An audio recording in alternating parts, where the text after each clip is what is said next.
Crompton, sans nul doute la plus célèbre des locomotives de vitesse du XIXe siècle, véritable TGV sous Napoléon III, la Crompton battit des records de vitesse et roula en service quotidien à 120 km/h, alors que, sur les routes, on circulait à pied ou à cheval. Nul n'est prophète en son pays. L'ingénieur anglais Thomas Crompton proposa en vain aux différents réseaux de son pays une nouvelle locomotive dont la qualité principale était de rouler très vite. Seul le London and North Western construisit un prototype d'essai qui roula à 119 km/h pendant 25 km. Mais les choses en restèrent là sur le sol britannique. Crompton parvint à convaincre des dirigeants de réseaux belges, américains et même français de construire des prototypes. Ce fut finalement la France du Second Empire qui adopta définitivement cette machine, qu'elle surnomma le lévrier du rail. La Crompton française, étudiée par l'ingénieur Houel de la firme Caille, la machine française est différente de l'anglaise. Si la disposition générale restait identique, avec les deux grandes roues motrices disposées à l'arrière, Houel ajouta des longerons pour renforcer le châssis, redessina les circuits de vapeur et modifia la distribution de vapeur au cylindre. La locomotive fut mise en service sur les réseaux du Nord et de l'Est entre 1845 et 1849.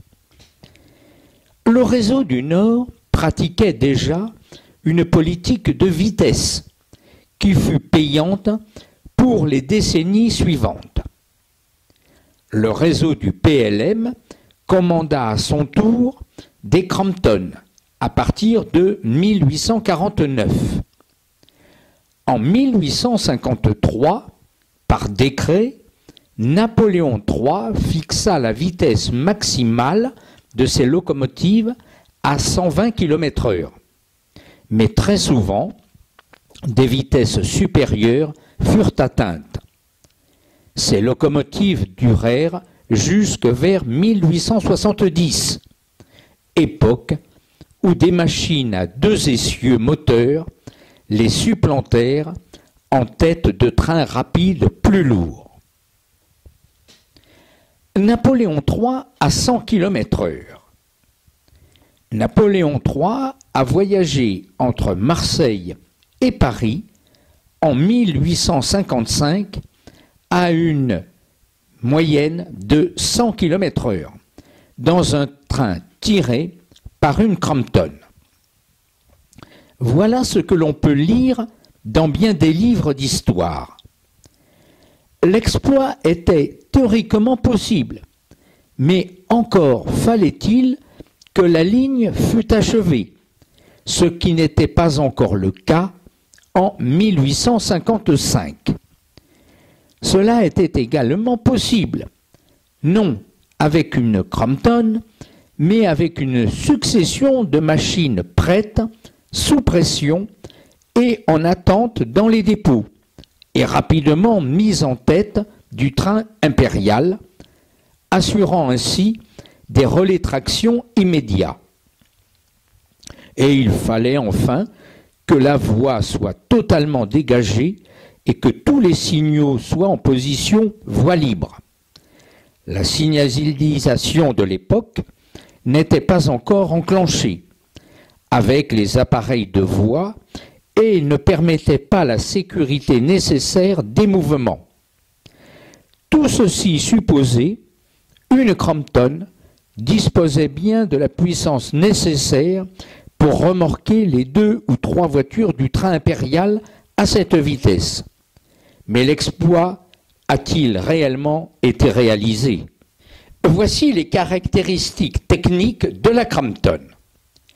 Longueur 7,74 m. Poids total 29 tonnes. Diamètre des roues motrices 2140 mm. Puissance 400 chevaux estimée.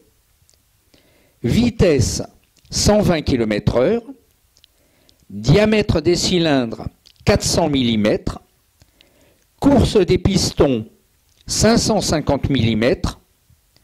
Pression de la chaudière 7 kg au centimètre carré. Surface de la grille du foyer 1 mètre carré 40.